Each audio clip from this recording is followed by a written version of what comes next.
good people. Merry Christmas, happy holidays, all that good stuff.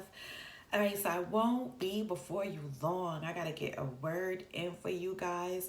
Actually, God gave me this word 2 weeks ago, and I just needed to seek more guidance on how to deliver it and what exactly He was saying to me in this message so that I can deliver it to you guys. It's funny, before I did this message, this recording, and in my preparation time, it just really blows my mind how God is using my own story, my own life, and my own testimony to be a blessing to you all.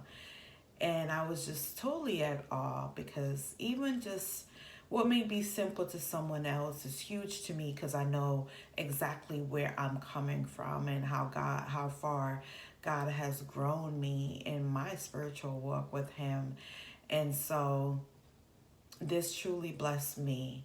And I know that each time He gives me a word, it's something that He's telling me, and so He wants me to tell you all as well because it can bless someone else. So let's get into the word. I have a topic for you, and God led me to this topic as well. The topic for today is remaining pure, mind, body, and soul. Again, that topic is remaining pure, mind, body, and soul. He has led me to the entire Songs of Solomon, chapter 8 scripture. The entire Songs of Solomon, chapter 8 scripture. Now, what stood out to me, I kept reading the entire Song of Solomon, chapter 8. I kept reading it. I would read it every day, every other day. I would keep reading it over and over. And so what jumped out to me was verse 4. And I'll go into it and I'll read verse 4. And so verse 4 says, "Daughters of Jerusalem, I charge you, do not arouse or awaken love until it so desires." I'm going to read that again. That is Songs of Solomon, chapter 8, verse 4. Sorry. And then I'll be reading that out of the NIV version. I'm sorry if you hear a lot of background noise. I live close to the airport.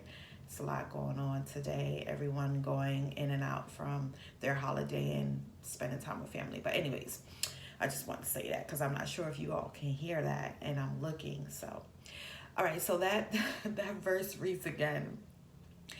"Daughters of Jerusalem, I charge you, do not arouse or awaken love until it so desires."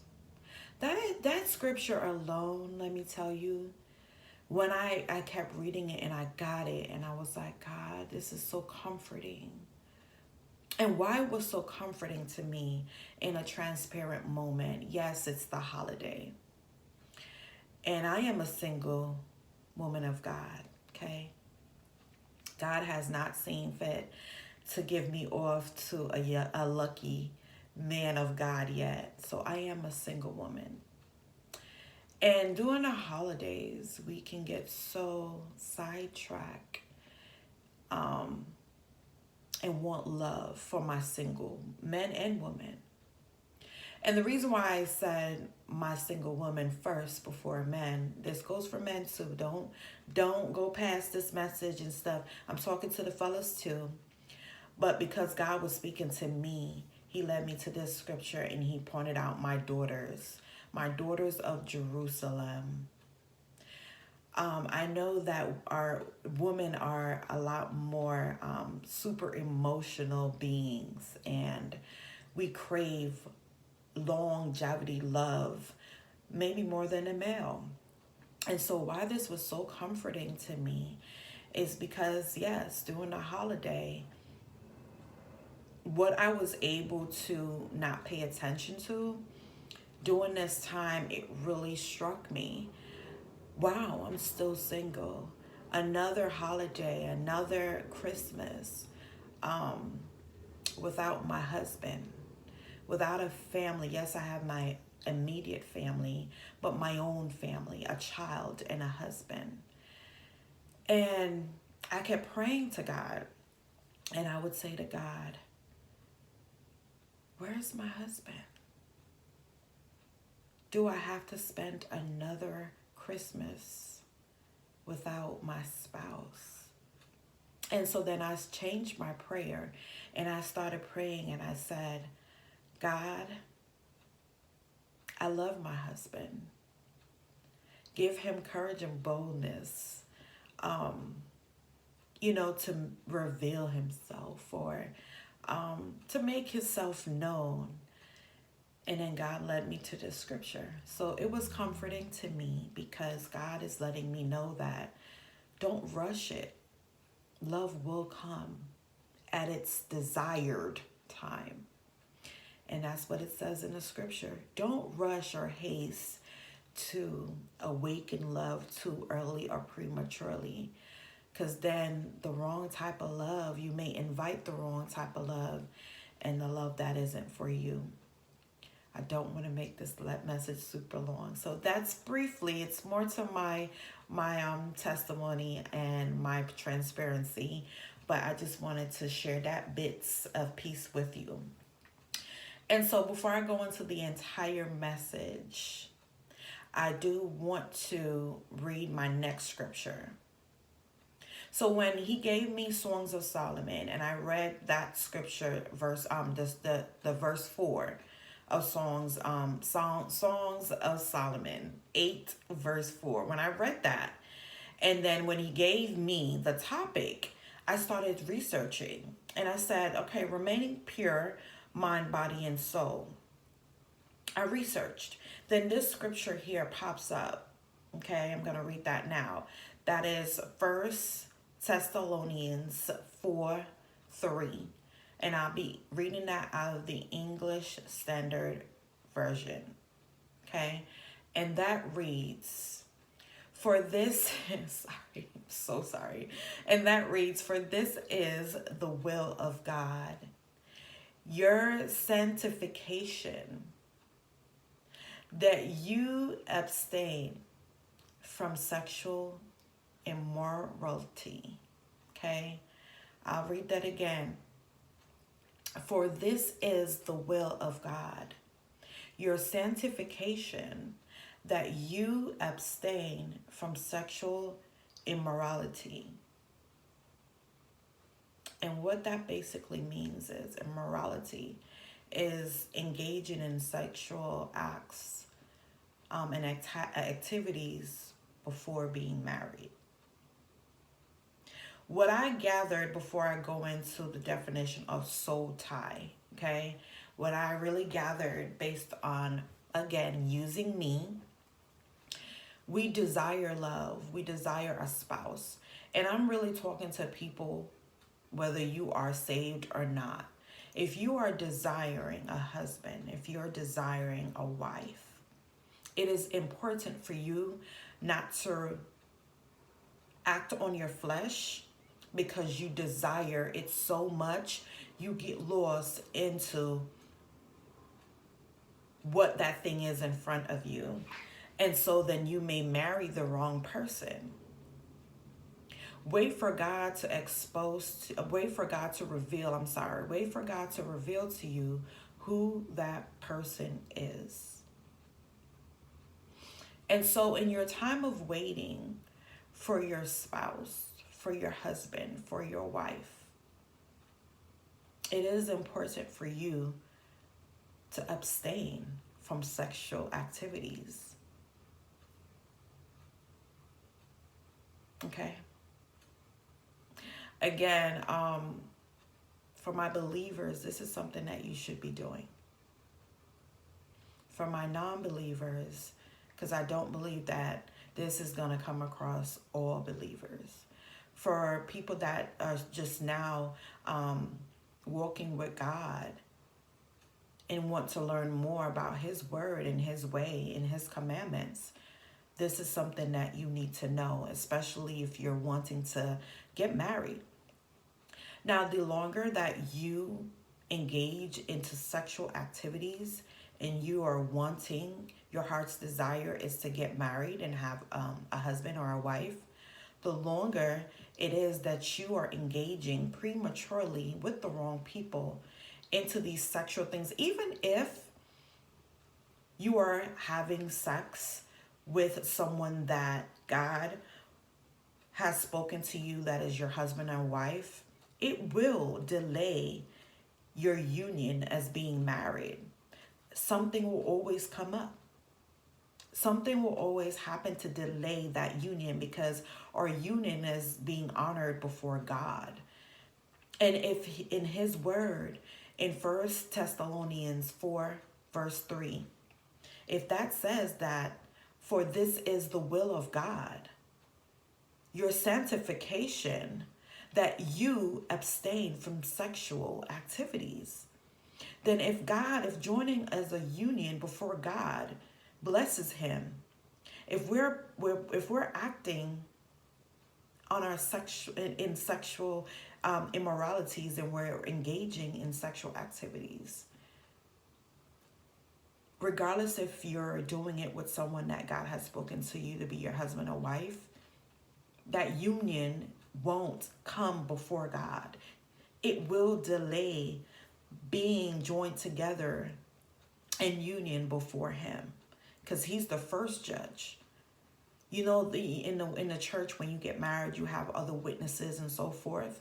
God is the first judge and witness, because he sees it all. He knows what's happening. So I want to kind of sum this up, because I can go on with this forever.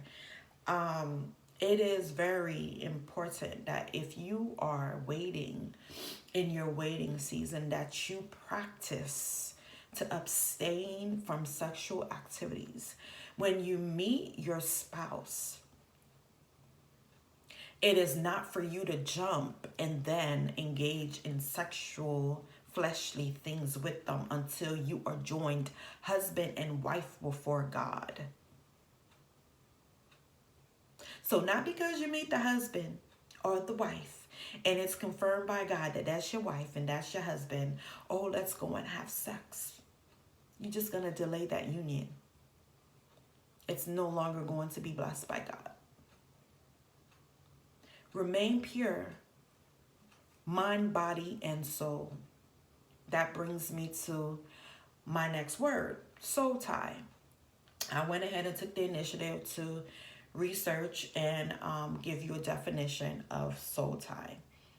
An intense spiritual connection between two people that results in a mutual learning experience. Again, soul tie. An intense spiritual connection between two people that results in a mutual learning experiences. So if you're engaging in sexual activities with the wrong person, soul tie, when you're engaging with the wrong individual, you are exchanging your soul with that person. And if it's the wrong person, you've ever been in a place where you've broken up with that individual, but your body, your mind, you can't get your mind off of them, and your body still yearns for them. That's okay. It's okay if it's the right person. You are to have that feeling for your husband or wife. And so when you engage into sexual activities with the wrong person, soul tie then comes into play, and you are yearning for the wrong person. It is hard to break a soul tie, especially it being the wrong person. And it's okay to tie souls into who God has ordained for you to connect with, who your husband and spouse is.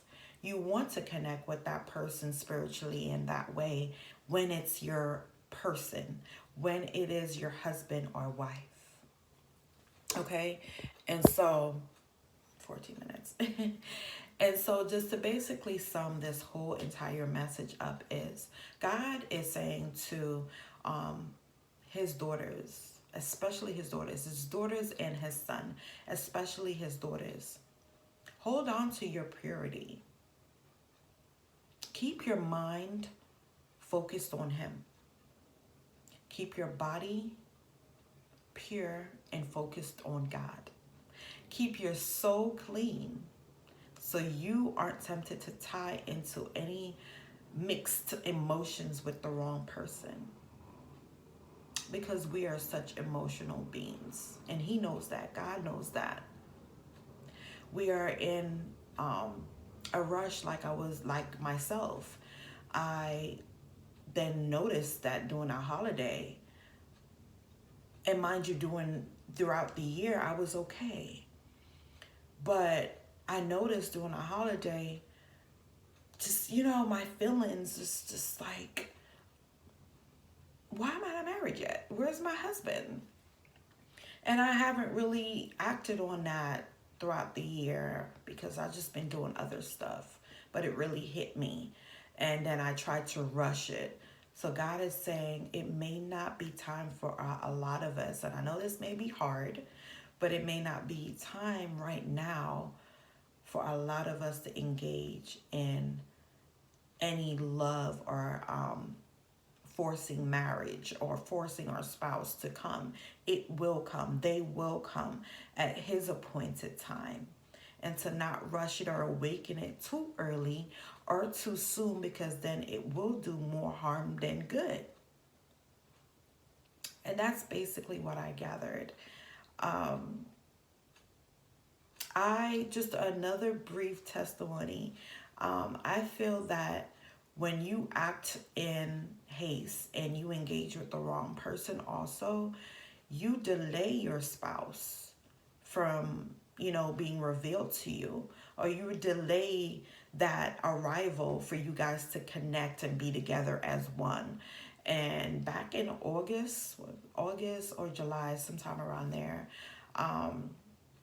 with the weekly flesh, I acted and engaged into something that I knew that wasn't for me. And so God has just really been showing me that because of that, it delayed a lot. It delayed my spouse, delayed my blessing, my breakthrough. Not that he's hurting me, but then he has to clean me. He has to purify me. And like the topic says, he has to make me pure again, mind, body, soul, and spirit. And that's reconnecting with him in his righteous way, in his will, abstaining and remaining pure. So when he blesses me with all the things that my heart's desire, my husband, my child, my finances, the business, the ministry, and so forth, that I am pure in mind, body, spirit, and soul. And so I pray that this was a blessing to someone.